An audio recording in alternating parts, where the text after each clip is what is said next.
بسم اللہ الرحمن الرحیم۔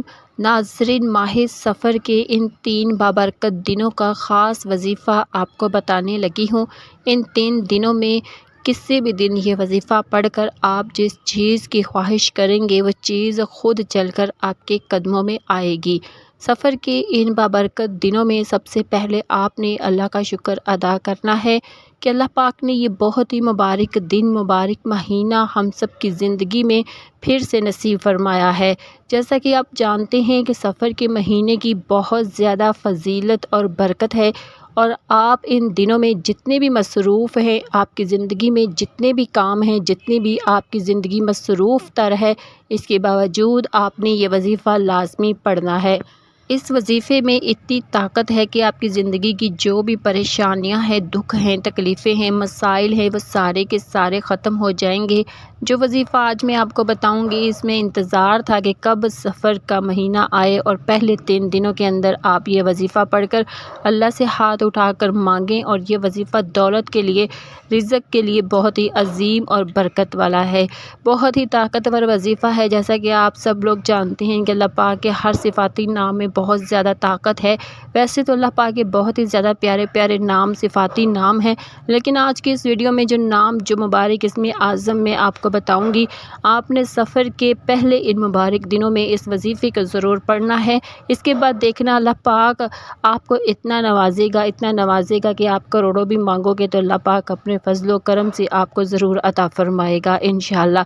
جب بھی ہم اللہ سے مانگتے ہیں تو اللہ پاک ضرور عطا فرماتا ہے۔ میں نے اپنی زندگی میں بہت زیادہ معجزے دیکھے ہیں، کئی ناممکن کام ممکن ہوتے دیکھے ہیں۔ میرے اللہ کی طاقت ہر کوئی جانتا ہے، میرا اللہ ہر چیز پر قادر ہے۔ اللہ تعالیٰ کی ذات بہت پاورفل ذات ہے، وہ ذات جو کرنا چاہے کر سکتی ہے، اس ذات کے لیے کوئی کام ناممکن نہیں ہے۔ اللہ جب کہتا ہے کہ کن ہو جا تو وہ ہو جاتا ہے۔ آپ کی زندگی میں جتنے بھی مسائل ہیں، جتنی بھی پریشانیاں ہیں، جتنی بھی تکلیفیں ہیں، بس اپنے اللہ سے دعا مانگا کرو، اپنے اللہ کے آگے گر گڑایا کرو، اللہ کو اپنے دکھ تکلیف بتایا کرو۔ وہ ایک ہی ذات ہے جس کو آپ اپنے دکھ تکلیفیں سچے دل کے ساتھ، عاجزی کے ساتھ رو کر بتاؤ گے تو آپ کو اس وقت دلی سکون محسوس ہوگا۔ اور جب آپ اپنے سارے معاملات اپنے اللہ کو بتا دیتے ہو، آپ کو سکون محسوس ہو، تو سمجھ لینا کہ اللہ پاک آپ سے راضی ہے، اور آپ کے جو مسائل ہیں وہ جلد حل ہو جائیں گے، کیونکہ اللہ کی پاک بارگاہ میں جو ہاتھ اٹھتے ہیں وہ ہاتھ کبھی خالی نہیں لوٹائے جاتے۔ اللہ پاک نوازتا ہی چلا جاتا ہے، ان خالی ہاتھوں کو بھر دیتا ہے۔ جس چیز کی وہ طلب کرتے ہیں اللہ پاک ان کو عطا فرما دیتا ہے۔ آج کا جو وظیفہ پڑھ کر اللہ سے ضرور مانگیے۔ آپ اس وظیفے کو کسی بھی نماز کے بعد پڑھ سکتے ہیں۔ یہ وظیفہ خاص طور پر ان لوگوں کے لیے ہے جو مجبور ہیں، قرض دار ہیں، رزق کی تنگی ہے، ایک وقت کا کھاتے ہیں تو دوسرے وقت کا سوچنا پڑتا ہے، تو وہ اس وظیفے کو لازمی پڑھ لیں، ان کی زندگی سے مشکلات ختم ہو جائیں گی۔ آپ دنیا جہاں کے کسی بھی کونے سے تعلق رکھتے ہیں، آپ چاہے انڈیا سے ہیں، پاکستان سے ہیں، بنگلہ دیش سے ہیں، جاپان، دنیا کے کسی بھی کونے سے آپ کا تعلق ہے، جب بھی آپ کے ملک میں 1، 2، 3 سفر کے مبارک دن آ جائیں تو آپ نے دنیا جہاں کے تمام کام چھوڑ کر اس وظیفے کو لازمی پڑھنا ہے۔ آپ چاہے صبح کی نماز کے بعد پڑھ لیں، نماز ظہر کے بعد پڑھ لیں، چاہے تو نماز عصر، مغرب، عشاء کسی بھی نماز کے بعد آپ اس عمل کو کر سکتے ہیں، آپ یہ وظیفہ پڑھ سکتے ہیں۔ نہ ہی وقت کی کوئی پابندی ہے، نہ ہی جگہ کی کوئی قید ہے۔ آپ دکان پر ہیں، دکان میں پڑھ لیں، دفتر میں ہیں، دفتر میں پڑھ لیں، کاروبار پر ہیں، سفر میں ہیں، چلتے پھرتے پڑھ لیں، لیکن ان دنوں میں یہ وظیفہ کسی صورت مت چھوڑیے گا، کیونکہ اس وظیفے کی فضیلت اور برکت کو میں جانتی ہوں۔ آج تک یہ عمل جس کو بھی بتایا، جس نے بھی پڑھا، جس حاجت کے لیے پڑھا، اللہ پاک نے مالا مال فرما دیا۔ آج آپ اللہ پاک سے جو بھی مانگنا چاہتے ہیں مانگ لیں۔ ناظرین، وقت کی نزاکت کو مد نظر رکھتے ہوئے آئیے آج کے اس بابرکت عمل کی طرف چلتے ہیں، لیکن اس سے پہلے اگر آپ چینل پر نئے ہیں اور آپ نے ابھی تک ہمارے چینل اللہ کی نظری کرم کو سبسکرائب نہیں کیا تو ابھی سبسکرائب کر لیں، کیونکہ ایسے بہت سے وظائف آپ کو روز ملتے رہیں گے انشاءاللہ۔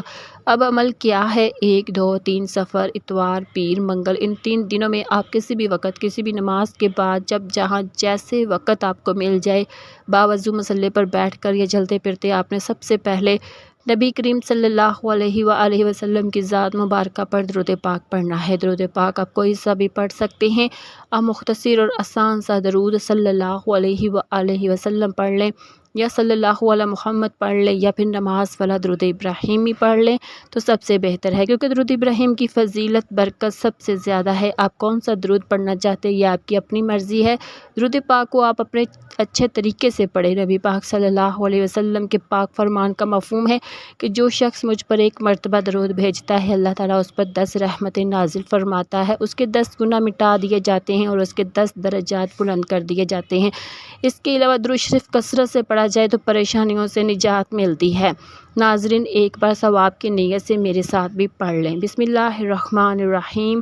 اللہم صلی علی محمد وعلی آل محمد کما صلیت علی ابراہیم وعلی آل ابراہیم انک حمید مجید۔ اللہم بارک علی محمد وعلی آل محمد کما بارکت علی ابراہیم وعلی آل ابراہیم انک حمید مجید۔ 3 بار درود پاک پڑھتے ساتھ ہی فوری طور پر آپ نے سب سے پہلے اپنے خاص مقصد کی نیت کرنی ہے۔ ہر انسان کی حاجت الگ ہے، ہر انسان کی خواہش الگ ہے، مقصد الگ ہے۔ آپ نیا گھر خریدنا چاہتے ہیں، گھر مانگ لے، گاڑی چاہتے ہیں، گاڑی مانگ لے، من پسند نوکری، شادی، جس کو جو چاہیے جیسا چاہیے اللہ پاک سے مانگتے چلے جائیں۔ آج اللہ پاک سے تھوڑا نہ مانگیے گا، آج اللہ پاک سے وہ مانگیے گا جو آپ کو ناممکن لگتا ہے۔ آپ کی ہر ناممکن حاجت اللہ کی صرف ایک کن کی محتاج ہے۔ آپ نے اپنے خاص مقصد کی نیت اپنے الفاظ میں کرنی ہے۔ اپنے تمام مقاصد کی نیت کرنے کے بعد ایک بار اعوذ باللہ من الشیطان الرجیم بسم اللہ الرحمن الرحیم پڑھ کر وظیفے کا آغاز کرنا ہے۔ یاد رکھیے گا تعوذ اور تسمیہ پڑھنے سے تمام شیطانی اثرات ختم ہو جاتے ہیں۔ جو کام اللہ کے نام سے شروع کیا جاتا ہے اس میں خیر ہوتی ہے، اس میں برکت ہوتی ہے، اس میں سلامتی ہوتی ہے۔ جب آپ نے اپنے تمام مقاصد کی نیت کر لی، تعوذ اور تسمیہ پڑھ لیا، تو اب یوں محسوس کریں کہ دنیا جہاں سے آپ کا تعلق ختم، آپ روضہ رسول کی جالیوں کے قریب بیٹھ کر ان خاص وظیفے کو پڑھ رہے ہیں۔ اور سب سے پہلے نمبر پر جو وظیفہ آپ نے پڑھنا ہے وہ وظیفہ اولیاء کرام، صوفیاء کرام کا، بزرگوں کا آزمودہ ہوا وظیفہ ہے، جو آپ کہتے ہیں کہ ان کی تو ہر حاجت پوری ہوتی تھی، ہماری کیوں نہیں ہوتی۔ تو آج آپ وہ وظیفہ بھی سن لیجیے اور اسی طریقے سے پڑھیے گا۔ آج نیا اسلامی مہینہ شروع ہوتے ہی آپ نے سب سے پہلے اللہ پاک کو راضی کرنے کے لیے اپنے گناہوں کی سچی توبہ کرنی ہے۔ ہر انسان گناہ گار ہے، سیاہ کار ہے، جانے انجانے میں ہر کسی سے کوئی نہ کوئی غلطی کوتاہی ہو جاتی ہے، جس کی وجہ سے بندہ رب کی پکڑ میں آ جاتا ہے۔ جب بندہ رب کی پکڑ میں آ جاتا ہے تو پھر آپ قرآن پاک کی تلاوت کر لیں، تسبیحات پڑھ لیں، نوافل پڑھ لیں، راتوں کو جاگ لیں، حتیٰ کہ تہجد بھی پڑھ لیں تو آپ کی دعائیں قبول نہیں ہوتی۔ اس لیے صوفیاء کرام، اولیاء کرام، بزرگ جب بھی کوئی وظیفہ پڑھا کرتے تھے تو سب سے پہلے رب کریم سے اپنے گناہوں کی سچی توبہ طلب کی اور ہاتھ جوڑ کر اپنے گناہوں کی معافی مانگی۔ جب آپ کے گناہوں کی معافی ہو جاتی ہے، توبہ قبول ہو جاتی ہے، تو انسان ایسے ہو جاتا ہے جیسے ماں کے پیٹ سے ابھی ابھی پیدا ہوا ہو۔ سب سے پہلے آپ نے لا حول ولا قوت الا باللہ پڑھ کر اپنے گناہوں کی سچی توبہ کرنی ہے۔ آج لا حول ولا قوت الا باللہ پڑھنے سے آپ کی نسلوں کی توبہ قبول ہو جائے گی۔ لا حول ولا قوت الا باللہ کو آپ نے کیسے پڑھنا ہے، یہ سب سے خاص بات ہے، توجہ سے سنیے گا۔ لا حول ولا قوت الا باللہ ایک بار ہو گیا، لا حول ولا قوت الا باللہ 2 بار ہو گیا۔ اسی طرح سے آپ اپنے ہاتھوں کی انگلیوں پر پڑھ لیں، تسبیح کے دانوں پر پڑھ لیں۔ آپ نے صرف 11 مرتبہ پڑھنا ہے۔ آپ نے صرف 11 بار لا حول ولا قوت الا باللہ پڑھ کر سچی توبہ کرنی ہے۔ جیسے ہی سچی توبہ قبول ہو جائے پھر فوری طور پر دوسرے نمبر پر جو وظیفہ آپ نے پڑھنا ہے وہ وظیفہ یا حی یا قیوم کا وظیفہ ہے۔ یا حی یا قیوم اللہ پاک کا صفاتی نام ہے۔ جب آپ اللہ سے رب کا صفاتی نام پڑھ کر مانگو گے تو اللہ پاک آپ کو ضرور عطا فرمائے گا۔ آج آپ جس بھی مقصد کے لیے یہ وظیفہ پڑھیں گے وہ مقصد پورا ہو کر رہے گا۔ پھر آپ اللہ پاک سے جو بھی مانگیں گے اللہ پاک جھولیاں بھر بھر کر نوازے گا۔ آپ نے یا حی یا قیوم کو کیسے پڑھنا ہے، کتنی بار پڑھنا ہے، توجہ سے سن لے۔ یا حی یا قیوم 1 بار ہو گیا، یا حی یا قیوم 2 بار ہو گیا۔ اسی طرح سے آپ یا حی یا قیوم کو اپنے دائیں ہاتھ کی انگلیوں پر پڑھ لیں، یہ تسبیح کے دانوں پر پڑھ لیں۔ آپ نے صرف 11 مرتبہ پڑھنا ہے۔ یا حی یا قیوم پڑھنے کی دیر ہے کہ 7 آسمانوں اور زمینوں کے خزانے آپ کے نصیب میں لکھ دیے جائیں گے۔ اور جب رب کی طرف سے آپ کے نصیب میں کوئی چیز لکھ دی جاتی ہے پھر دنیا جہاں کی کوئی بھی طاقت آپ سے آپ کی کامیابی کو، آپ سے آپ کے رزق کو نہیں چھین سکتی۔ جس کو یقین نہیں آتا وہ سفر کے پہلے 3 دنوں میں یہ وظیفہ بتائے گئے طریقے سے پڑھ کر دیکھ لے۔ اور یہ بھی یاد رکھیے گا کہ یہ موقع بار بار نہیں ملتا، آج موقع مل رہا ہے۔ آج اللہ پاک سے مانگنے کی گھڑیاں ہیں، جتنا ہو سکتا ہے مانگ لو۔ جب آپ دوسرے نمبر پر 11 بار یا حی یا قیوم پڑھ لیں تو اب آپ نے تیسرے اور آخری نمبر پر کون سا وظیفہ پڑھنا ہے، وہ وظیفہ قرآن پاک کی ایک سورت کا وظیفہ ہے۔ جو قرآن پاک کی سب سے چھوٹی سورت ہے، لیکن اس سورت کی کمالات بہت زیادہ ہے۔ اس سورت کو دولت کا خزانہ بھی کہا جاتا ہے اور اس سورت کو کامیابی کا راز بھی کہا جاتا ہے۔ اس سورت کو پڑھنے والا کبھی بھی کسی کا محتاج نہیں رہتا۔ آج آپ نے تیسرے نمبر پر سورت کوثر پڑھنی ہے۔ اس مبارک مہینے میں، برکتوں اور رحمتوں والے مہینے میں جو بندہ سورت کوثر پڑھ کر اللہ سے مانگتا ہے، اللہ اس بندے کی ہر حاجت کو پورا فرماتا ہے۔ آج آپ نے بھی سورہ کوثر کو پڑھ کر اللہ سے رو رو کر گڑ گڑا کر مانگنا ہے۔ آنکھوں میں آنسو لیے مانگے، آپ اللہ کی ہر ناممکن حاجت کو ممکن بنتا ہوا دیکھیں گے۔ ثواب کی نیت سے ایک بار سورۃ کوثر کی تلاوت بھی سن لیں۔ بسم اللہ الرحمن الرحیم۔ انا اعطیناک الکوثر فصلی لربک وانحر ان شانئک ھو الابتر۔ آپ سورۃ کوثر کو ہاتھ کی انگلیوں پر پڑھ لیں یا تسبیح کے دانوں پر پڑھ لیں، آپ نے صرف 33 مرتبہ پڑھنی ہے۔ یہ سورۃ مبارک قرآن پاک میں ترتیب کے لحاظ سے 108 نمبر پر آتی ہے، جس میں 1 رکوع اور 3 آیات ہے۔ یہ مکی سورہ ہے۔ یہ سورت اس وقت نازل ہوئی جب آپ صلی اللہ علیہ وسلم پر مصیبتوں کے پہاڑ ٹوٹ رہے تھے۔ دعوت توحید کی وجہ سے آپ صلی اللہ علیہ وسلم کے اکثر رشتہ دار آپ سے علیحدہ ہو کر آپ کے مخالف ہو گئے تھے کہ ایک اور پریشانی آپ کے لیے بیٹے کی وفات کی کھڑی ہو گئی۔ آپ کے 2 صاحبزادے چھوٹی عمر میں ہی فوت ہو گئے تھے۔ تو ان سارے دکھوں کے درمیان اللہ پاک نے آپ پر یہ سورت مبارکہ نازل فرمائی۔ سورۃ کوثر قرآن پاک کے 30ویں پارے میں موجود ہے۔ یہ آیات بے شمار رحمتوں اور برکتوں کا خزانہ ہے۔ یہ آیات رنج و غم کو دور کرتی ہے، قلب مومن کو فرحت، شادمانی اور خوشیاں دیتی ہے۔ پہلے نمبر پر آپ نے 11 بار لا حول ولا قوت الا باللہ کو پڑھا۔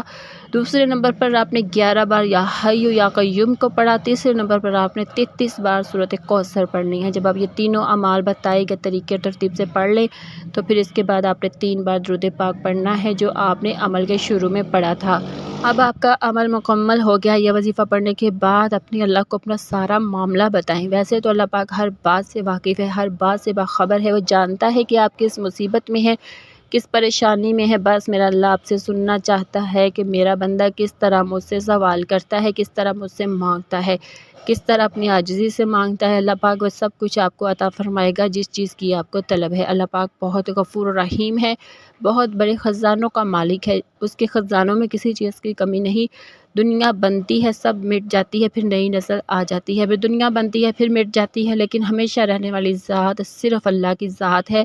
وہ شروع سے لے کر ہے اور ہمیشہ رہے گا۔ میرا اللہ ہی ہے، سب کچھ اسی کا ہے۔ بڑی بڑی حکومتیں آتی ہیں، بڑے بڑے بادشاہ گزرے ہیں، بڑے بڑے پہلوان گزرے ہیں، بڑے بڑے خوبصورت نوجوان گزرے ہیں جن کی بہت ٹھاٹھ اٹھتی تھی، جن کی بڑی شان و شوکت ہوتی تھی، لیکن ایک دن ان سب لوگوں نے مٹی کا ڈھیر بن جانا ہے۔ بہت سے لوگ بن بھی گئے ہیں، ہم سے پہلے بہت سے لوگ چلے گئے، ہم نے بھی چلے جانا ہے۔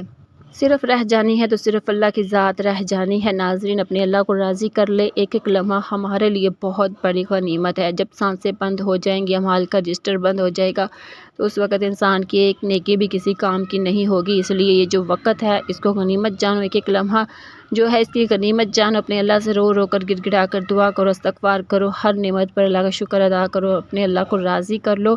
اللہ راضی ہو گیا تو ہمارا کام بن جائے گا انشاءاللہ۔